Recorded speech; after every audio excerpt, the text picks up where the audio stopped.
देखिए सरल समीकरण देखनी है अपने को, और सरल समीकरण के आधार पे हमें क्या करना है, इन सवालों को करना है।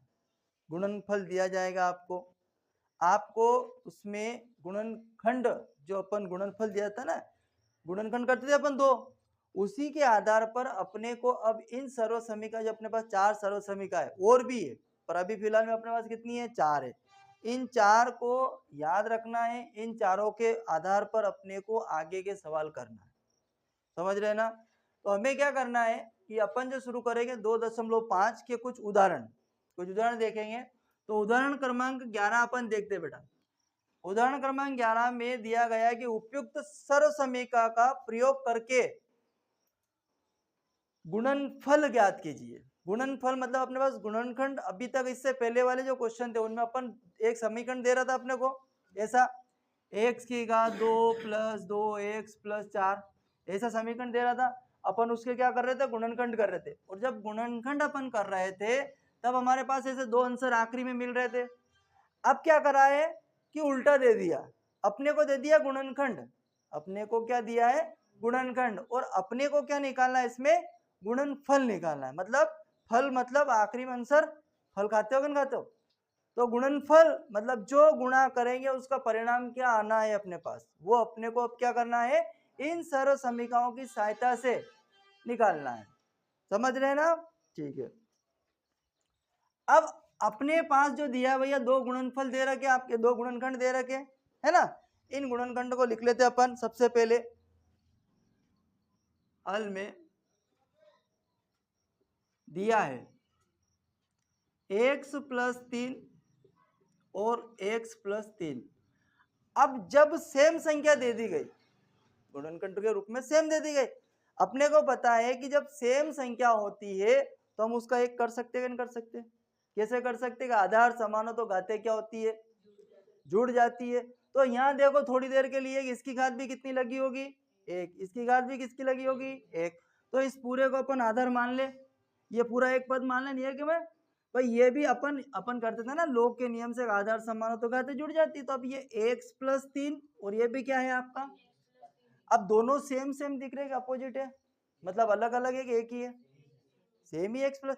तो क्यों ना अपन इसको ऐसा लिख सकते हैं क्या, अपन इसको ऐसा लिख सकते हैं क्या, x + 3 पूरे की घात 2, क्योंकि आधार दोनों के एक जैसे बेटा, और आधार इसकी भी घात एक, इसकी भी घात एक, इन दोनों को जब जोड़ेंगे तो x + 3 पूरे की घात कितनी आ जाएगी, 2। समझ गए आप। अब अपने पास ये ऐसा आ गया, तो अपने को इस रूप में एक फार्मूला अपन ने पढ़ा, सर्व समीकरण अपन ने पढ़ी होगी। सर्व समीकरण आपकी x + 3 की घात कितनी है, 2। और ऐसी कोई सर्व समीकरण इसमें दिख रही है, ये भी दिख रही प्लस वाली, दिख रही क्या नहीं दिख रही, x + y पूरे की घात कितनी है। अच्छा यहाँ x है तो अपन यहाँ ए बी भी लिख सकते हैं, क्या लिख सकते हैं अपन भाई, अपने को क्या सर्व समीकरण अपन प्रयोग करते हैं, जब सर्व समीकरण का अपन इस गुणनखंड के अंदर प्रयोग करेंगे तो अपन क्या होते हैं, एक जैसा दिखता है तो कंफ्यूज हो जाते हैं कभी कभी, है ना। तो अपन ऐसा भी लिख सकते हैं कि a + b पूरे की घात 2 बराबर a का वर्ग + 2ab + b की घात 2। तो अपने को समझने में सुविधा हो जाती है। बाकी ये भी सही है और ये भी सही है, कंफ्यूज हो जाना, सर्व समीकरण में एबीसी कहाँ से आ गया भाई, एक्स वाई जेड भी आ सकता है, एबीसी भी आ सकता है, सीडी भी आ सकता है, कुछ भी आ सकता है। अपने को तो केवल ऐसा देखना है कि इसके रूप का ये है कि नहीं है। अब ये x + 3 है साहब, तो इसके जैसा ये हो गया, हुआ क्या हुआ। तो हम यहाँ लिखेंगे सर्व समीकरण, सर्व समीकरण कौन सी लगाएंगे भैया, यहाँ पे a + b पूरे की घात 2। तो यहाँ पे आपका आएगा a की घात 2 + 2ab + b की घात 2, इसके जैसा ये हो गया।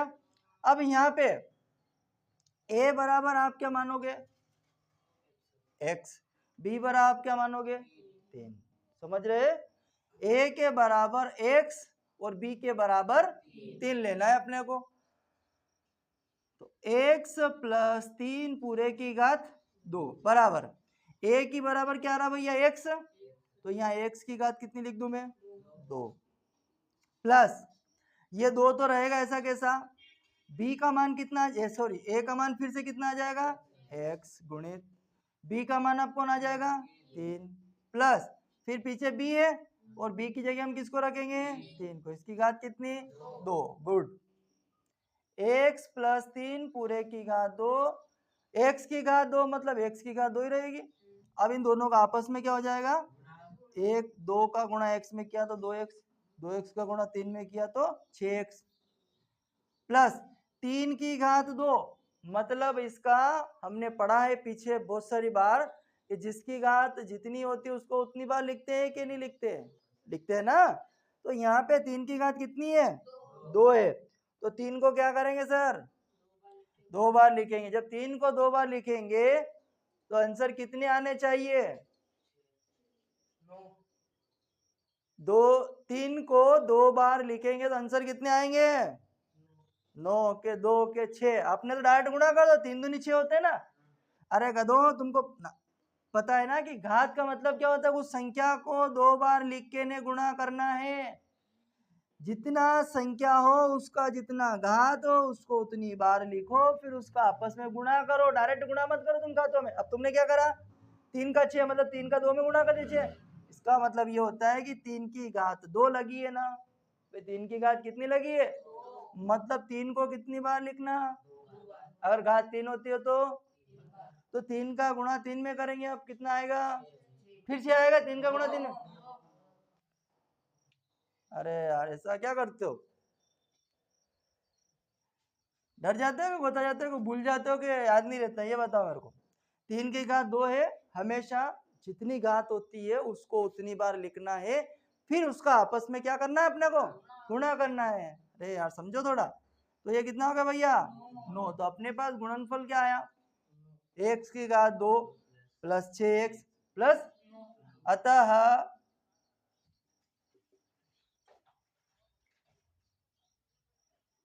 अभिष्ट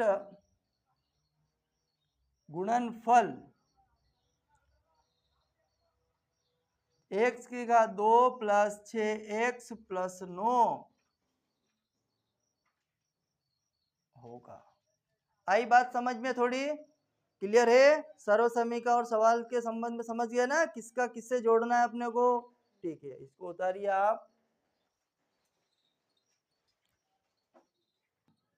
चलो हाँ देखें आगे का 11वें का दूसरा क्वेश्चन। गुणनफल फिर निकालना है अपने को भाई, x माइनस 3 x प्लस 5 का क्या निकालना अपने को गुणनफल निकालना है ना। गुणनफल, फल मतलब आखिरी का परिणाम है ना। अपने को अब देखना है कि अभी इसमें थोड़ी देर पहले जो अपन ने पढ़ा उसमें थोड़ा मामला अलग था, इसमें थोड़ा सा अलग दिख रहा है ना। तो भैया यहाँ x माइनस 3 है और यहाँ पे x प्लस 5 है, और उसमें तो दोनों सेम सेम थे अपने पास। अब यहाँ बात गड़बड़ हो गई थोड़ी सी, है ना।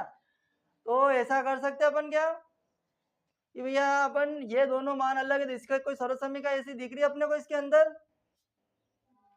ये क्या दिख रही क्या x माइनस 3 और x प्लस 5 नहीं है, नहीं है। मैं भी देख लू एक बार, ये रही x plus minus a 3 x plus plus b 3, ये जो b दिख रहा है ना ये कितना है 5 है। तो मतलब अपने पास ए बी का मान क्या मिल रहा है अलग अलग, चर का मान जानते हो ना गुणांक वाली संख्या। तो यहाँ पे हमें क्या मिल रहा है भैया एक्स प्लस ए और एक्स प्लस बी, यहाँ पे भी दोनों अलग अलग है और ये भी दोनों अलग अलग है। क्यों ना इस सर्व समीकरण का अपन इसमें प्रयोग कर ले, करे देखते हैं एक बार, और इसमें आएगा आंसर तो ठीक है, नहीं आया तो कोई दिक्कत नहीं। हल बराबर दिया है, मैं लिख लो आप, है ना, x माइनस 3 और x प्लस 5 है। अब यहाँ पे सर्व समीकरण यही लगेगी, तो अपन एक काम करते हैं, तो मान ले, माना कि ऐसा कर सकते हैं कि अपन माना कि एक बार आप लिख सकते हो चाहो तो कि x बराबर, अब अपन इसको लगाएंगे x में, तो यहाँ भी x और यहाँ भी है ना, a और b है, तो x के बराबर किसको मान लेते अपन x को, भाई दोनों सेम x है। a के बराबर हम किसको मान ले भैया -3 को, ये -3 a का मान हो जाएगा, और ये +5 जो है किसका मान होगा आपका, इसका हो जाएगा, इधर लिख लो जगह कम पड़ेगी फिर, तो ये b का मान कितना हो जाएगा +5। तो ये मान पता चल गया ना अपने को। ये अपन ने मान लिया ऐसा कि भाई अपन रखेंगे इसके अंदर तो अपने को सुविधा रहेगी थोड़ी बोलने में, देखने में, मान रखने में, समझ रहे ना। तो हम सर्व समीका लगाते हैं, सर्व समीका। अब सर्व समीका कौन सी लग रही है, ये वाली लग रही है, x + a x + b और x की घात 2 + a + b x a + b। इसके जैसा ये दिख रहा है, इसको एक बार और यहाँ उतारो नीचे, तो ये हो जाएगा x - 3 और x + 5। अब ये तो इसके जैसा हो गया भाई, दोनों ए भी अलग है तो यहाँ भी दोनों मान ए बी के अलग अलग है ना, समझ में आ रहा है ना बात। अब हमें क्या करना है कि पीछे जो समीकरण है इसका गुणनफल ये है, तो इसका गुणनफल इस रूप में लाना है अपने को। तो अपने पास x का मान पता है, अपन ने ये रखा x के बराबर x, b का मान भी रख लिया अपन ने, और a का मान a का मान भी रख लिया और b का मान भी, तीनों चीजें दिख रही है अपने को, तो क्यों ना अपन इसमें रख देते हैं। तो x की जगह तो भैया मैं x ही रख दूं, कोई दिक्कत है किसी को, नहीं है। प्लस a की जगह अब अपने को -3 रखना है, यहाँ प्लस है ना तो ये -3 आ जाएगा। फिर b की जगह अपन प्लस के 5 और ये x पीछे कैसा कैसा रहने दो। प्लस a का मान कितना आ जाएगा -3 और b का मान 5।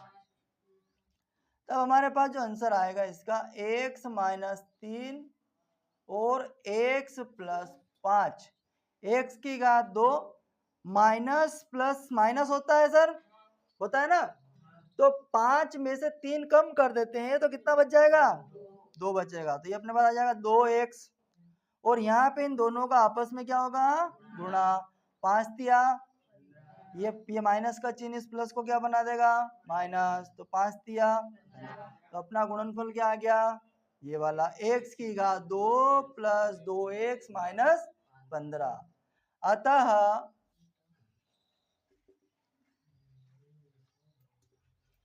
अभिष्ट गुणनफल, भाई फल मिला ना, गुणनफल x की घात 2 + 2x - 15 होगा। क्लियर हुई बात, चलो इसको उतारिए।